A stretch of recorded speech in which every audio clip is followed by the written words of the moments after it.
नमस्कार, आपके साथ मैं हूं नलिनी पांडे और मेरे साथ है मेरे सहयोगी मयंक। मयंक, की बड़ी खबर मिल रही है कि एक बार फिर से बांग्लादेश में हिंसा भड़क गई है। हालात बहुत ज़्यादा चिंताजनक बने हुए हैं, आगजनी हो रही है। इसकी बड़ी वजह क्या है और कैसे इस पर कंट्रोल किया जा देखिए, सकेगा पहले वहाँ की तो सरकार की तरफ नलिनी से? हालात की बात जो आपने की, बांग्लादेश, पूरा बांग्लादेश इस समय जल रहा है। लाखों लोग सड़कों पर हैं। कल वहाँ पे दो बड़े अखबार जो हैं, डेली स्टार और प्रथम आलो के ऑफिस को पूरी तरह से जला दिया गया।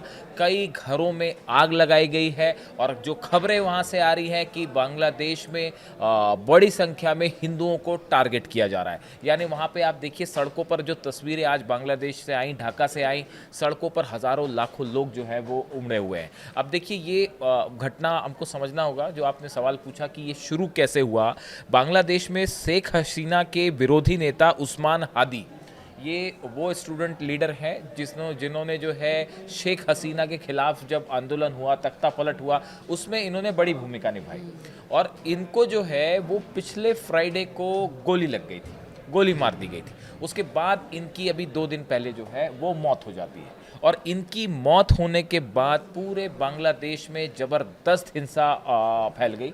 अब अभी ये साफ नहीं है कि इनको गोली किसने मारी, किसने इनकी हत्या की, इनकी गोली कांड के पीछे क्या वजह है, इसकी भी दो अलग थ्योरी है, हम उसमें बात करेंगे। लेकिन अब देखिए, अभी हालात वहाँ पे ये है कि एक जो वीडियो सोशल मीडिया पर वायरल हो रहा है, जिसकी सबसे ज़्यादा चर्चा हो रही है, कि एक हिंदू लड़के को कल जो है बेरहमी से पीटा गया, उसको पेड़ से बांधा गया और फिर आग लगा दी गई।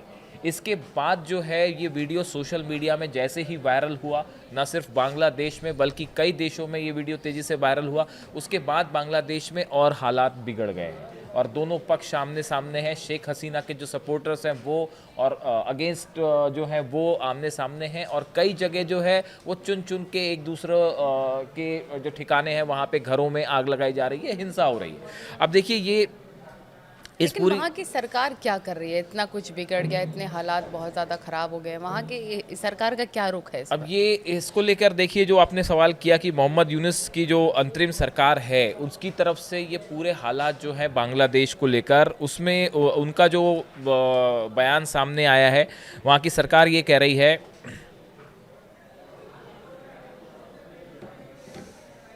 देखिए, इस पूरी घटना को लेकर बांग्लादेश की सरकार की तरफ से जो बयान आया है वो ये कह रही है कि नए बांग्लादेश में ऐसी हिंसा के लिए कोई जगह नहीं है। बांग्लादेश ने कहा है कि इस अपराध में शामिल किसी को भी बख्शा नहीं जाएगा। देश में हिंसा, आगजनी और डर फैलाने की घटनाएं कुछ अलग थलग आतंकवादी तत्वों द्वारा अंजाम दी जा रही। ये बांग्लादेश की सरकार ने एक फेस सेविंग की कोशिश की है कि जो है ये आरोप लगाए कि कुछ अराजक तत्व इस तरह की हिंसा कर रहे हैं, इसमें नए बांग्लादेश में इसकी कोई जगह नहीं है। लेकिन देखिए नलिनी, हकीकत यह है कि वहाँ की सरकार एक प्रकार से पैरालाइज है और जब भी इस तरह की हिंसा होती है सड़कों पर, तो ये बांग्लादेश की सरकार की कमजोरी साफ उभर कर सामने आ जाती है कि वो ऐसी हालात से निपटने में पूरी तरह से असमर्थ है। अब देखिए, इनकी तरफ से ये भी कहा गया, सरकार की तरफ से, कि हम हिंसा, भय, आगजनी और संपत्ति को नुकसान पहुंचाने की सभी घटनाओं की सख्ती से निंदा करते हैं। बयान में ये भी कहा गया कि बांग्लादेश इस समय ऐतिहासिक लोकतांत्रिक परिवर्तन से तो गुजर क्या रहा है। आपको अब देखिए, कुल मिला के स्थिति वहाँ पे ये है फिलहाल कि वहाँ पे लॉ एंड ऑर्डर नाम की कोई चीज़ नहीं है बांग्लादेश में।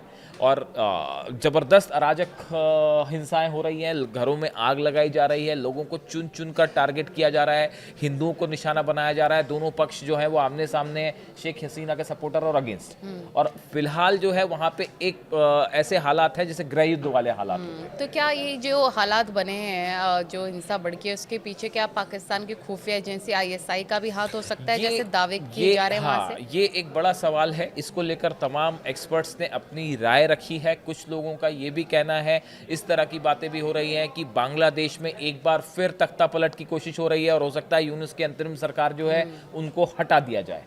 ये भी एक कोशिश हो सकती है, एक बड़ी साजिश ये भी हो सकती है। अब देखिए, आईएसआई का जहाँ तक सवाल है, जो सवाल आपने पर्टिकुलर पूछा, इसके पीछे देखिए कई वजह बताई जा रही हैं। वो ये है असल में कि हमने देखा पिछले कुछ समय में बांग्लादेश से ऐसी कई गतिविधियां हुई जो भारत को टारगेट करके करने की कोशिश की जा रही हैं। इस तरह की खबरें सामने आई। आप शेख हसीना को लेकर लीजिए, शेख हसीना के मुद्दे पर वहां की सरकार और भारत आमने सामने है। वो लगातार ये मांग कर रहे हैं कि शेख हसीना को वापस बांग्लादेश भेज दिया जाए और भारत पर इस तरह से जो है दबाव डालने की कोशिश की गई। भारत ने साफ इससे इनकार कर दिया। अब देखिए, इन हालात में कुछ भारतीय एक्सपर्ट्स का मानना है कि ये जो नेता हैं जिनकी हत्या की गई और जिसके उस्मान हादी जो है, उस्मान हादी की जिस तरह से हत्या हुई, इसके पीछे कौन है, ये एक बड़ा सवाल है कि उस्मान हादी को किसने गोली मारी। अब देखिए, इसमें दो बातें निकल के सामने आ रही हैं, दो थ्योरीज निकल के, हाँ, और क्यों मारी, दो बातें निकल के आ रही हैं। एक तो ये कहा जा रहा है कि क्या यूनुस सरकार के जो सपोर्टर्स हैं उन्होंने ही उस्मान हादी की हत्या कर दी ताकि जो है वो अगले साल जो इलेक्शंस होने हैं वो इलेक्शन टल जाए। बिल्कुल, और क्या या ये एक साजिश थी, एक बड़ा एक जो है वो प्लॉट था जिसमें उस्मान हादी की हत्या की गई और खुद ही के लोगों ने जो है वो हत्या करवा दी कि मोहम्मद यूनुस को फायदा मिल सके, हाँ बिल्कुल, इस तरह की एक बात जो सामने निकल के आ रही है। दूसरा जो है, कुछ भारतीय एक्सपर्ट्स का मानना है कि इस हत्याकांड में बिना जांच के जिस तरह से आरोप लगाए गए, यानी आपको पहले जांच करनी चाहिए थी इस हत्याकांड की कि ये इस हत्या के पीछे कौन है। उसके पहले ही आप जो है वो हिंसा शुरू हो जाती है और एक पर्टिकुलर ग्रुप को टारगेट किया जाता है। इससे लगता है कि ये एक बड़ा जो है प्लान तैयार था पहले से कि किस तरह से, वरना अगर आप कहीं पे भी कोई भी असैसिनेशन होता है तो वहाँ की सरकार पहले उसकी जांच करती है, उसके बाद ये क्या उसमें किसके हाथ निकल के आता है उसकी जांच होती है। लेकिन अभी वहाँ उस तरह से कोई जांच ही नहीं है और एक बड़ा सेंटिमेंट जो है सोशल मीडिया पे चल पड़ा और हिंसा फैल गई। इससे लगता है कि ये एक बड़ा प्लॉट था। लेकिन देखिए, जिस तरह से बांग्लादेश में हिंसा हो रही है, हिंदुओं को टारगेट किया गया, उससे एक बड़ा गुस्सा देखा जा रहा है। वहाँ पे सरकार के खिलाफ भी गुस्सा है कि जो है वो हालात को नियंत्रण नहीं कर पा रहे। लॉ एंड ऑर्डर नाम की कोई चीज़ नहीं है। पूरे बांग्लादेश में ज़बरदस्त उथल पुथल मची हुई है और अगले 1-2 दिन बड़े अहम हैं। ये देखने वाली बात होगी कि वहाँ पे ये हिंसा जो है ये क्या इसी तरह से बरकरार रहती है या एक बड़ा परिवर्तन या फिर कोई परिवर्तन की तरफ मामला आगे बढ़ता है। इस पर नजर रहेगी। अपडेट लगातार दर्शकों तक पहुँचाएंगे। देखिए, इस हमारे ये बांग्लादेश के इन हालात पर हमारी नज़र रहेगी और इससे जुड़ा जो भी अपडेट होगा हम आप तक पहुंचाएंगे। Thank you.